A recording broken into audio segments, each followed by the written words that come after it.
শুভ সকাল বন্ধুরা। আজ হলো 9 ফেব্রুয়ারি সোমবার। আজকের সকালের বিশেষ বিশেষ খবর হলো সেতুসহ বালি বোঝাই ডাম্পার মাঝপথেই হুড়মুড়িয়ে ভেঙে পড়ল নদীতে। ঘটনাটি ঘটেছে পশ্চিমবঙ্গের ফালাকাটায়।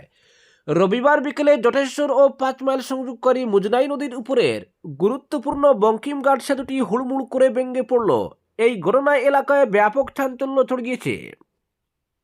অপরদিকে 14 ফেব্রুয়ারি থেকে শুরু হচ্ছে ভুবন মেলা। খতিয়ে দেখলেন জেলা প্রশাসনের আধিকারিকরা। বরাক উপত্যকার ঐতিহ্যবাহী শৈবতীর্থ ভুবন তীর্থের মহাশিবরাত্রি উপলক্ষে আগামী 14 ফেব্রুয়ারি থেকে শুরু হচ্ছে ভুবন মেলা। চলছে প্রস্তুতি। রবিবার ভুবন পাহাড়ে গিয়ে ভুবন মেলার পরিস্থিতি খতিয়ে দেখেন জেলা প্রশাসনের আধিকারিকরা। এদিন সকালে ভুবন তীর্থের কৃষ্ণপুর ভুবন তীর্থ সড়ক হয়ে পাহাড়ের চূড়ায় থাকা ভুবন বাবার মন্দিরের যানবাহন নিয়ে উপস্থিত হন কাছাড়ের ডিডিসি রাজীব রায়, অতিরিক্ত জেলা commissioner, Sunai circle officer, SDPO Lakshmipur, বন বিভাগের মনিয়ারখাল রেঞ্জের রেঞ্জ অফিসার। অপরদিকে দীর্ঘদিনের বিতর্ক ও উৎকণ্ঠার অবসান ঘটিয়ে অবশেষে সাংসদ গৌরব গগৈ এবং তার পরিবার, বিশেষত স্ত্রী এলিজাবেথ কুলবার্ন গগৈয়ের পাকিস্তানের সংযোগে তথ্য প্রমাণ প্রকাশ করলেন মুখ্যমন্ত্রী হিমন্ত বিশ্ব শর্মা।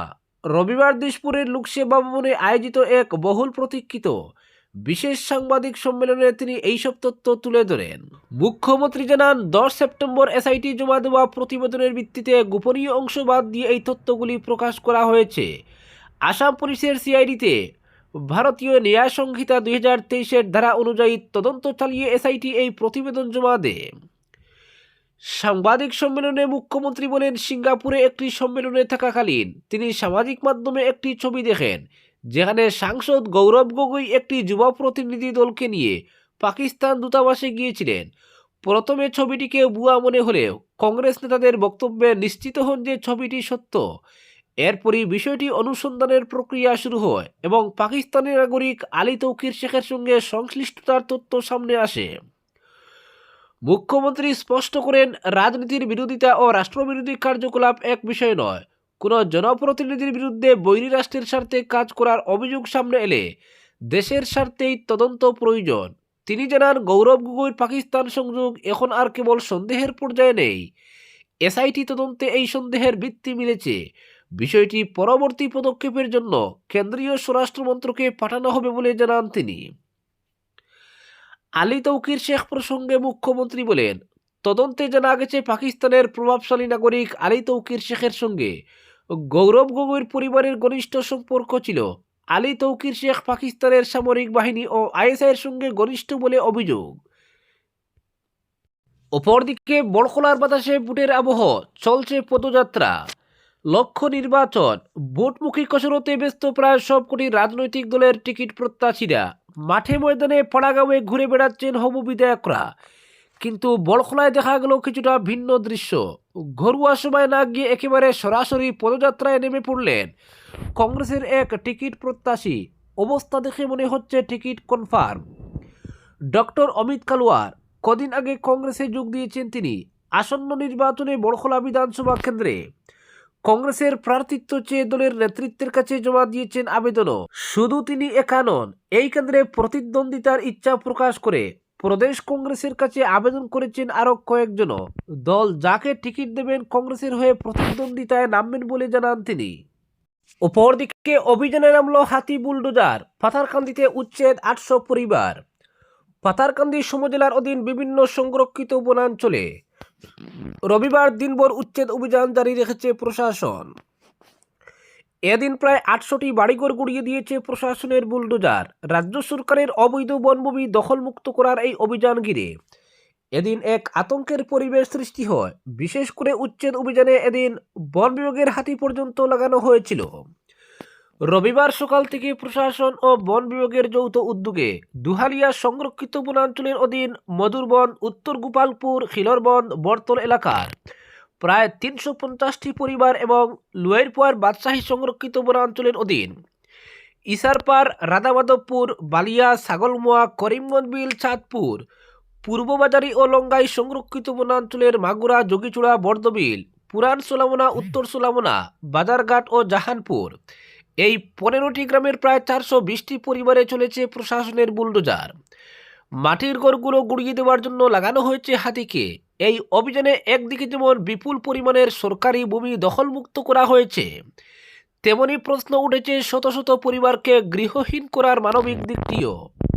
দীর্ঘদিন থেকে সরকারি বনভূমি দখল করে অবৈধভাবে বসবাস করে আসছিল বিধানসভা কেন্দ্রের বিভিন্ন সংরক্ষিত বনাঞ্চলে থাকা শত শত পরিবার। তাই এবার প্রশাসন প্রায় 1000 হেক্টর সরকারি জমি দখলমুক্ত করতে এদের বিরুদ্ধে উচ্ছেদ অভিযান চালায়। এই উচ্ছেদ অভিযানকে কেন্দ্র করে প্রশাসনের প্রস্তুতিও ছিল চোখে পড়ার মতো। রবিবারের পর আজ এবং আগামীকালও চলবে এই উচ্ছেদ অভিযান। এর জন্য উচ্ছেদ স্থলে মোতায়েন করা হয়েছে 45টি বুলডোজার। প্রয়োজনীয় বিভিন্ন যন্ত্রাংশ সহ অস্থায়ীভাবে নিয়োগ করা হয়েছে প্রায় 300-র বেশি শ্রমিক। এদিকে বৃহৎ এই উচ্ছেদ অভিযানকে কেন্দ্র করে নিরাপত্তার ব্যাপারেও বিশেষ সতর্কতা অবলম্বন করেছে প্রশাসন। পরিস্থিতি নিয়ন্ত্রণে রাখতে উচ্ছেদ এলাকায় মোতায়েন করা হয়েছে বিশাল নিরাপত্তা বাহিনী। ডিএফও অমল ওর বরহাদি জানিয়েছেন, আরও 2 দিন এই অভিযান চলবে।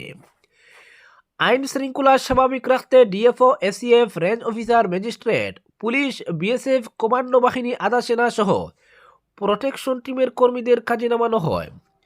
উচ্ছেদ স্থলে সংবাদকর্মীদেরও প্রবেশে বাধা দিয়েছে প্রশাসন। প্রশাসনের এমন ভূমিকায় প্রশ্ন তুলেন কংগ্রেস নেতা প্রতাপ সিনহা। তিনি বলেন, বিজেপি সরকারের ব্যর্থতা লুকানোর চেষ্টা চলছে। তা না হলে গণতন্ত্রের চতুর্থ স্তম্ভ সংবাদ মাধ্যমকে কেন উচ্ছেদকৃত এলাকায় প্রবেশ করতে দেওয়া হচ্ছে না? এদিকে উচ্ছেদের নোটিশ প্রাপকদের কাছ থেকে বিশেষ সুবিধা করে দেওয়ার নামে একটি অসৎ চক্র বিজেপির নাম ভাঙিয়ে টাকা আদায় করছে বলে অভিযোগ উঠেছে। তবে এই অভিযোগের কোনো সত্যতা পাওয়া যায়নি।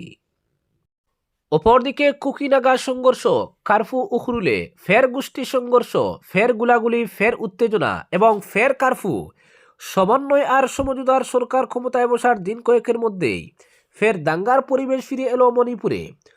উখরুল জেলার লিটান নামের জনপদে তাংখুল নাগা ও কুকি জনগোষ্ঠীর মধ্যে গত 24 ঘন্টা ধরে চলমান উত্তেজনা রবিবার সংঘর্ষের দিকে মারাত্মকভাবে গড়াতে শুরু করার পর প্রশাসন আর দেরি করেনি। এদিন সন্ধ্যা 7টা থেকে ভারতীয় ন্যায় সংহিতার বিভিন্ন ধারায় মানুষের চলাচলে নিষেধাজ্ঞা জারি করা হয়েছে। পরবর্তী সিদ্ধান্ত না জানানো অবধি মানুষকে ঘর থেকে বেরোতে নিষেধ করে একটি বিবৃতি জারি করেছেন জেলা শাসক আশিস দাস। ঘটনার সূত্রপাত শনিবার। সেদিন লিটানে কোকি জনগোষ্ঠীর কয়েকজনের হাতে প্রহৃত হন তাংখুল সম্প্রদায়ের এক ব্যক্তি। তবে স্থানীয় কুকি গ্রাম প্রধান প্রহৃত ব্যক্তির পরিবারের সঙ্গে কথা বলে পরিস্থিতি শান্ত করেন। ঠিক হয় রবিবার দুপক্ষের মধ্যে সমঝোতা হবে, কিন্তু প্রস্তাবিত বৈঠকে আসেননি তাংখুল সম্প্রদায়ের পরিবারের কোনো সদস্য। জানা গেছে, তাংখুল নাগাদের একটি দল কুকি গ্রাম প্রধানের বাড়িতে চড়াও হয়। এরপরই দুই গোষ্ঠীর মধ্যে ব্যাপক মারপিট ছড়িয়ে পড়ে ডিল চোরাচুরি হয়েছে দুপক্ষেই, এমনকি কয়েক রাউন্ড গুলিও চোরা হয়েছে বলে প্রশাসনের কাছে খবর পৌঁছেছে। এরপর প্রশাসন আর দেরি করেনি, নিষেধাজ্ঞা জারি করে পরিস্থিতি স্বাভাবিক করার পদক্ষেপ করা হয়। নামানো হয়েছে অতিরিক্ত নিরাপত্তা বাহিনীও। অপরদিকে গৌরব গগৈর বিরুদ্ধে রাজ্য জুড়ে প্রতিবাদ বিজেপির। পুরনো রেকর্ড, কটাক্ষ দেবব্রতের, জলবোমা তুপলুরিনের। গগৈ দম্পতির পাকিস্তান সংযোগ যে নির্বাচনে বিজেপির প্রধান অস্ত্র হবে, এর আজ এদিনই পাওয়া গেছে। রবিবার গৌরবের বিরুদ্ধে এসআইটি তদন্ত নিয়ে মুখ্যমন্ত্রী হিমন্ত বিশ্ব শর্মার সাংবাদিক সম্মেলনের পরই কংগ্রেস নেতার বিরুদ্ধে রাজ্য জুড়ে প্রতিবাদ সাব্যস্ত করছে বিজেপি। রাজ্যের বিভিন্ন প্রান্তে বিজেপির নেতা কর্মীরা গৌরব গগৈ পাকিস্তানের এজেন্ট, গৌরব গগৈ মুর্দাবাদ ধ্বনি দিয়ে রাজপথে নামেন।